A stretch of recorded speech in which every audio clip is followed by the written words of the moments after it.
Good afternoon. मैं good doctor afternoon. Shivangi दास, DS research centre, आयुर्वेदाचार्य। आज हम योगा के फायदे और साथ में न्यूट्रिशनल जो डेफिशिएंसी एक कैंसर पेशेंट को डील करनी पड़ती है, उस पे एक छोटी सी चर्चा करेंगे।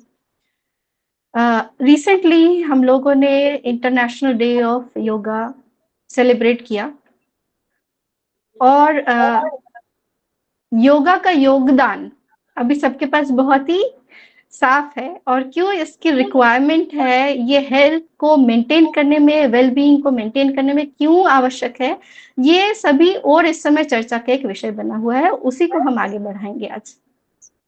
मेरे साथ हैं mister Sandeep Das, who is a certified yoga teacher of Ministry of Ayush.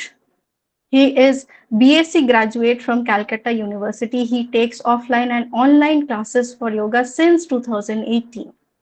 And along with me, I have Miss Shayani Kar, who is clinical dietitian at DS Research Center. She will be highlighting how nutrition is important and how it can be fulfilled in easier manner, right? So I start with Mr. Das. Mister Das, जैसे yes. हमने शुरुआत करी कि योगा क्यों important है, उसको आप थोड़ा सा समझाइए और साथ में कैंसर पेशेंट्स में ये किस तरह से मदद कर पाता है, ये भी हमें थोड़ा बताइए। Yes sure. जैसे कि देखिए, आज के समय में हम लोग जानते हैं कि योगा हमारे लिए दिनचर्या को सही तरीके से चलने के लिए योगा बहुत ही हेल्पफुल है। तो हम लोग अभी कैंसर पेशेंट के लिए बात कर रहे हैं, तो कैंसर पेशेंट को योगा इस तरह से हेल्प करता है कि योगा हमें स्ट्रेस फ्री करता है।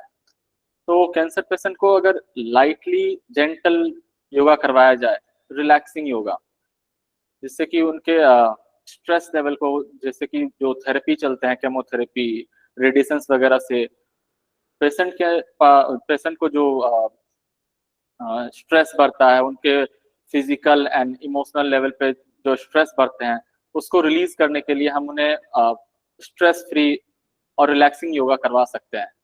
जैसे प्राणायाम हुआ, कुछ breathing exercises, gentle yoga, stretching, जिससे कि उनको कोई प्रॉब्लम ना हो, बहुत ज्यादा स्ट्रेच उनको नहीं करवाना है, जिससे कि उनको कोई हार्म हो। बहुत ही जेंटल और लाइट योगा करवा कर उनको स्ट्रेस फ्री और रिलैक्स करवाया जा सकता है। I totally agree with that, क्योंकि कैंसर एक बार को डायग्नोज होने के बाद जो स्ट्रेस लेवल्स बढ़ते हैं और साथ में जब लक्षण आए शुरू होते हैं तो फिजिकल स्ट्रेस लेवल्स जिस तरह से बढ़ते हैं, उनको कंट्रोल में लाने के लिए योगा बहुत हेल्पफुल होता है। हाँ, बहुत बहुत रिगरस कराना थोड़ा सा डिफिकल्ट होता है, बट हाँ, लाइट योगा जिसमें सिंपल स्ट्रेचेस हैं वो बिल्कुल कराए जा सकते हैं। तो ऐसा है मैं, कि जैसे हाँ जी, कि फिजिकल लेवल पे तो हम लोग किसी भी तरह से क्योर कर लेते हैं, बट मेंटल स्ट्रेस इतना बढ़ जाता है उस समय पेशेंट को कि उनको मेंटल स्ट्रेस से निकालना बहुत जरूरी है। इतनी नेगेटिविटी आ जाती है, इतने नेगेटिव थॉट्स आने लगते हैं, जिसके कारण से उनके प्रॉब्लम्स और भी बढ़ने लगते हैं। तो ऐसे हम लोग जानते हैं कि जितना हमारा पॉजिटिविटी रहेगा, आसपास अराउंड जितनी पॉजिटिविटी रहेगी, उतना जल्दी पेशेंट रिकवर कर सकता है।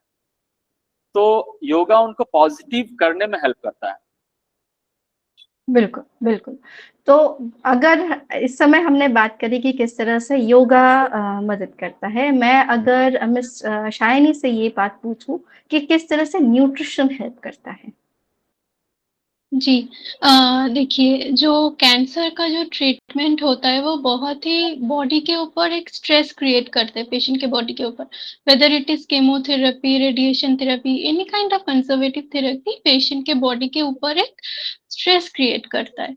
तो अगर पेशेंट के बॉडी में हम न्यूट्रिशन प्रॉपरली दे रहे हैं, अगर फूड हम हेल्दी रख रहे हैं पेशेंट के बॉडी में, तो उससे क्या होगा, उनका जो मसल मास जो है, बॉडी का नॉर्मल जो वेट है वो प्रॉपर तरीके से रहेगा। उनका जो इम्यूनिटी पावर है, जो ट्रीटमेंट के दौरान वो घट जाता है, इन्फेक्शन का रिस्क जो बढ़ जाता है, वो रखने में बॉडी में न्यूट्रिशन बहुत हेल्प करता है। कोई कोई पेशेंट आता है कि बहुत ज्यादा खाना नहीं खा पा रहे, उस दौरान हम कम कम करके खाना थ्रू आउट द डे हम डिवाइड कर सकते हैं खाने को, और हेल्दी स्नैक्स हम इंक्लूड कर सकते हैं बॉडी में। प्रोटीन जैसे कि होता है, जो नॉन वेजिटेरियन लोग हैं वो फिश चिकन एग ये सब रख सकते हैं डाइट पे। जो वेजिटेरियन है दाल वगैरह डेयरी प्रोडक्ट्स ये सब डाइट में इंक्लूड करके बॉडी को कोई भी ट्रीटमेंट लेने से पहले बॉडी को हम इम्यूनिटी उनका स्ट्रॉन्ग बना सकते हैं। इस तरह डाइट कैंसर पेशेंट के ट्रीटमेंट में बहुत हेल्प करता है। ओके ओके, तो इसमें एक एडिशनल क्वेश्चन आता है कि जैसे हमको क्वालिटी ऑफ लाइफ मेंटेन करने के लिए एक न्यूट्रिशन एक इम्पॉर्टेंट पार्ट प्ले करता है, तो ज्यादातर कैंसर पेशेंट्स में एक कंफ्यूजन क्रिएट होता है, क्या खाएं या आसानी से कौन सी चीज अवेलेबल है जिससे उनको फायदा मिल सकता है, या फिर सबसे पहले तो वो डरते हैं पता नहीं क्या एडवाइस होगा, हम उसको फुलफिल कर पाएंगे कि नहीं, कोई दिक्कत होएगी कि नहीं। तो ये सारी चीजें उनको हम कैसे क्लियर करें कि हल्के में भी ठीक है, कम में भी ठीक है, लेकिन उसको शरीर को असिमिलेट करना मतलब इस्तेमाल करना ज्यादा जरूरी होता है। तो ये हम किस तरह से उन्हें एक्सप्लेन करें? जी, कैंसर ट्रीटमेंट में क्या होता है, लोग मतलब एपेटाइट जो है वो बहुत ही कम हो जाता है। तो मेजरली हम लोग क्या करते हैं कि 3 मेजर मील्स हम लोग हमारे डाइट में इंक्लूड करते हैं, जैसे कि ब्रेकफास्ट हो गया, लंच हो गया, डिनर हो गया। तो लेकिन कैंसर पेशेंट एक साथ बहुत ज्यादा खाना नहीं खा पाता है। तो हम क्या कर सकते हैं उस टाइप को पेशेंट में, हम थोड़ा थोड़ा करके खाना हम इंक्लूड कर सकते हैं डाइट पे। और वो खाना होना चाहिए प्रोटीन रिच, क्योंकि प्रोटीन्स हमारे बॉडी का जो बिल्डिंग ब्लॉक्स होता है वो प्रोटीन होता है। तो अगर आप डाइट में प्रोटीन रिच खाना नहीं रखेंगे तो बॉडी और भी वीक होता जाएगा। और जो आपको पसंद आ रहा है उस टाइम पे, ये सूप हो सकता है, आप नॉर्मल सत्तू का पानी पी सकते हैं, कुछ नट्स खा सकते हैं, आप जो भी आपको पसंद है। ऐसा नहीं है कि इसको रेस्ट्रिक्शन में रखना है, ये सारा कुछ नहीं खाना है। जो भी आपको पसंद आ रहा है, ये नहीं कि जंक फूड खाना है, लेकिन बॉडी के लिए जो हेल्दी हो रहा है वो आप खा सकते हैं। इस ऐसा कुछ नहीं कि ये नहीं खा सकते वो नहीं खा सकते, थोड़ा थोड़ा करके खाना आप हर टाइम पे इंक्लूड कर सकते हैं।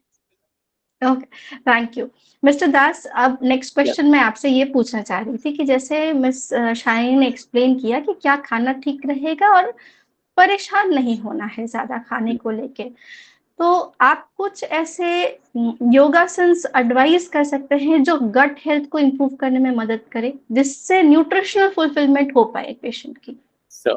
देखिए क्या है कि कैंसर के दौरान बॉडी भी वीक रहता है और डिफरेंट डिफरेंट टाइप के कैंसर हो सकते हैं। जैसे कि अगर कोई रेडिएशन थेरेपी आपके बोन को अगर इफेक्ट कर रहा है, तो इस दौरान हम लोग क्या करते हैं कि योगा में हम लोग बहुत ज्यादा आसनास नहीं कर सकते। और योग का मतलब सिर्फ आसन नहीं हुआ, योग में आपके प्राणायाम है, ध्यान है, ब्रीदिंग एक्सरसाइजेस हैं। तो हम लोग ये गाइड करते हैं कि जो कैंसर पेशेंट है वो लोग ब्रीदिंग एक्सरसाइजेस ज्यादा करें, जो आपके डायफ्राम के थ्रू आपके वेगस नर्व को एक्टिव करता है, जो आपके अंदर पॉजिटिविटी लाती है। तो हम लोग ब्रीथिंग एक्सरसाइजेस और मेडिटेशन ज्यादा अलाउ करते हैं। और मेडिटेशन से आपके गट हेल्थ भी बहुत ही इंप्रूव होता है। जब आप स्ट्रेस फ्री होते हैं, आपका मेंटल स्ट्रेस जब कम रहता है, तो आपके डाइजेशन ऑटोमेटिकली आपके अच्छा रहता है। तो इससे आपका गट हेल्थ भी बढ़िया होता है। और एक्सरसाइज में अगर हम लोग जाए तो बहुत ही जेंटल स्ट्रेचिंग, जैसे कैट काउ स्ट्रेचिंग हुआ, बहुत ही आराम आराम से, जिससे कि आपके बहुत ज्यादा स्ट्रेच ना हो बॉडी पर, बहुत तनाव नहीं बढ़े। ये कैट काउ स्ट्रेचिंग, जेंटल आपका shavasana and side bending, twisting, ये सब हम लोग कर सकते हैं आसनास में। एंड ब्रीदिंग एक्सरसाइजेस आप जितना भी आप कर सकते हैं, अनुलोम विलोम प्राणायाम, भ्रामरी प्राणायाम, शीतली प्राणायाम, एंड गाइडेड भ्रामरी मेडिटेशन। प्राणायाम, भ्रामरी प्राणायाम जो है वो हमारे पेशेंट्स या पेशेंट्स इन जनरल भी अगर हम बात करें तो किसी भी तरह के मेंटल स्ट्रेस को कम करने में काफी मदद करते हैं, कॉग्निटिव उसको भी एबिलिटी को भी बढ़ाता है। तो ये बिल्कुल सही है कि स्ट्रेस जितना कम रहेगा एक पेशेंट का, उस पेशेंट का ट्रीटमेंट रिस्पॉन्स भी अच्छा होता है और रिकवरी भी अच्छी होती है। तो जितना हो सकता है आप उनके मेंटल स्ट्रेस, मेंटली आप उसके ऊपर जितना हम लोग वर्क करते हैं योग के थ्रू, वो ऑटोमेटिकली आपकी फिजिकली इफेक्ट दिखता है। तो हमारा ये रहता है कि कोई भी कैंसर पेशेंट को अगर हम देख रहे हैं, उनको अगर ट्रीट कर रहे हैं, मतलब उनको करवा रहे हैं, तो हमारा मेन मोटिव रहता है कि हम उनके मेंटल स्ट्रेस पे ज्यादा वर्क करें। मेंटली हम उनको जितना पॉजिटिव करेंगे, वो उनकी बॉडी में बहुत ज्यादा इम्पैक्ट दिखेगा। और अगर एडिशनली हम मेडिटेशन के ऊपर थोड़ा सा आप हमें एक्सप्लेन कर पाए, या मेडिटेशन की इंपॉर्टेंस को बता पाए। हाँ, मेडिटेशन, गाइडेड मेडिटेशन करिए आप। जैसे बहुत सारे गाइड टीचर्स जैसे गाइड मेडिटेशन करते हैं, तो मेडिटेशन में हम लोग गाइड करते हैं उनको कि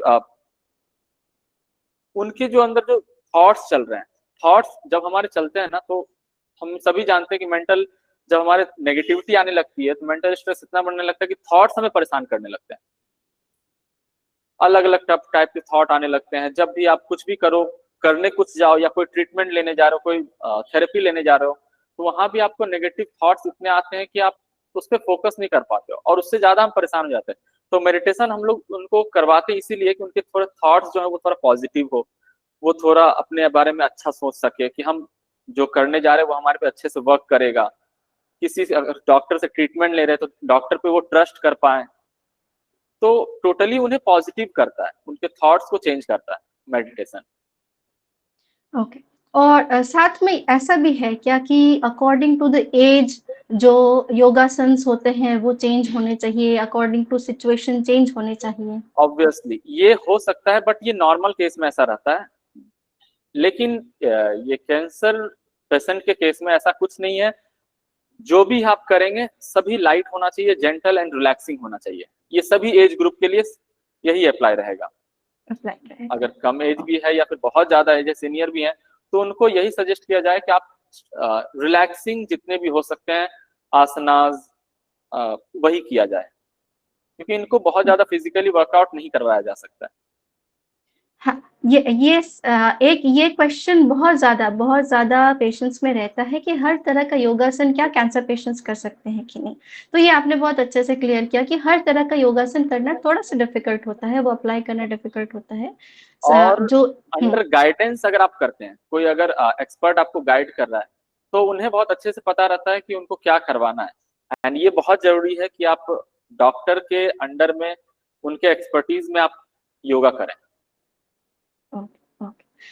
सो नेक्स्ट क्वेश्चन मैं मिस शाइनी से पूछना चाह रही थी कि अगर कैंसर पेशेंट्स हैं, जो ज़्यादातर होते हैं कैंसर पेशेंट्स अंडरवेट होते हैं, तो वो किस तरह से अपने कैलोरी इनटेक को बढ़ा सकते हैं इन हेल्दी मैनर? ये नॉर्मली जो पेशेंट लोग आते हैं वो मतलब कैंसर के बाद वाला स्टेज में वो अंडरवेट या कैकेक्सिक सर्कोपेनिक इस टाइप का पेशेंट होता है बहुत ज्यादा। तो मोस्टली कंप्लेन ये होता है कि हम खाने की तो कोशिश कर रहे हैं लेकिन हम फुल प्लेट नहीं खा पा रहे एक ही साथ में। तो उस पेशेंट लोगों को मैं बोलती हूँ कि आप कोशिश मत करिए कि एक साथ आप बहुत ज्यादा खा लेंगे एक नॉर्मल पर्सन की तरह। तो जैसे कि मैंने पहले भी बोला, आप डिवाइड कर दीजिए खाने को। अगर ब्रेकफास्ट हम एक साथ में बहुत सारा कुछ कार्बोहाइड्रेट, प्रोटीन, वेजिटेबल्स ये सारा कुछ ब्रेकफास्ट में खा सकते हैं एक नॉर्मल पर्सन, लेकिन आप नहीं खा पाएंगे तो आप स्टार्ट करिए कि थोड़ा हल्का हो वो खाना। आप लिक्विड रख सकते हैं खाने में, उसके बाद आप थोड़ा बॉईल करके वेजिटेबल्स खा लीजिए, या सौते करके कुछ एग स्क्रैम्बल करके खा लीजिए, या कुछ मिल्क वगैरह खा लीजिए। लंच में अगर एक ही साथ आप खाना नहीं खा पा रहे तो थोड़ा छोटा कटोरी में आप थोड़ा खिचड़ी बना के खा लीजिए। उससे क्या होगा, आपको कार्बोहाइड्रेट प्लस प्रोटीन दोनों ही ठीक ठाक से मिल जाएगा। अगर आपको भूख नहीं लग रहा है तो आप लिक्विड बेस्ड खाना रखिए डाइट में। आप सूप टाइप का कुछ खाइए, आप वेजिटेबल्स टाइप का कुछ खाइए, ठीक है। और कोशिश करिएगा कि बहुत ज्यादा कैफीन इंटेक ना हो, टी इंटेक, कैफीन इंटेक, ये खाने से क्या होता है हमारा जो एपेटाइट नॉर्मली हमारा बढ़ सकता था वो रिड्यूस हो जाएगा। अगर आप चाय वगैरह खा रहे हैं या कॉफी वगैरह खा रहे हैं तो आप गैप रख कर खाइए। खाने के तुरंत बाद या खाने के तुरंत पहले आप मत खाइए, उससे क्या होगा आपका जो नॉर्मल भूख का जो सेंसेशन है वो भी बहुत रिड्यूस हो जाएगा। तो यही रहता है। और इसमें गोल एक रहता है कि हम हेल्दी वे में हम कैलोरी डेंस जो फूड होता है वो इंट्रोड्यूस करें, प्रोटीन जो होता है हम हेल्दी वे में उनके बॉडी में इंट्रोड्यूस करें ताकि मसल जो गेन होता है बॉडी में वो हेल्दी वे में हो। ओके, तो आज जो हम डिस्कशन कर रहे हैं इसको अगर हम छोटे से सारांश में लाने की कोशिश करें, बिल्कुल योगा बहुत इम्पोर्टेंट पार्ट है हम लोगों की लाइफ का, और कैंसर पेशेंट्स भी कर सकते हैं, लेकिन प्रॉपर गाइडेंस में, एक प्रॉपर तरीके से, और कहीं सर्टिफाइड पर्सन से वो गाइडेंस लेना बहुत ज्यादा जरूरी है, क्योंकि तभी वो सही होगा, तभी वो फायदेमंद होगा। दूसरी बात है कि जो न्यूट्रिशन है वो ओवरनाइट फुलफिल नहीं कर सकते हैं, इसके स्टेप्स आते हैं कि थोड़ा थोड़ा करके चलिए, थोड़ा थोड़ा करके आगे बढ़िए, तो एपेटाइट भी इंप्रूव होगी, न्यूट्रिशनल जो अब्जॉर्प्शन है वो इंप्रूव होगा, और योगा जो है वो गट हेल्थ को इंप्रूव करने में मदद करेगा, तो न्यूट्रिशनल फुलफिलमेंट आने लगेगी। तो आज के इस छोटे से सेशन में हम लोगों ने ये डिस्कशन किया, और मैं आशा करती हूँ कि इस तरह से आगे भी हम इस तरह के सेशंस कर पाए जो आसानी से लोगों को समझ में आए, हम कैंसर पेशेंट्स को समझ में आए, उनको मदद मिले इन सारी बातों से। So I thank you too for joining me, और बहुत छोटे से बहुत अच्छे से आसान शब्दों में लोगों की मदद करने की। Thank you so much.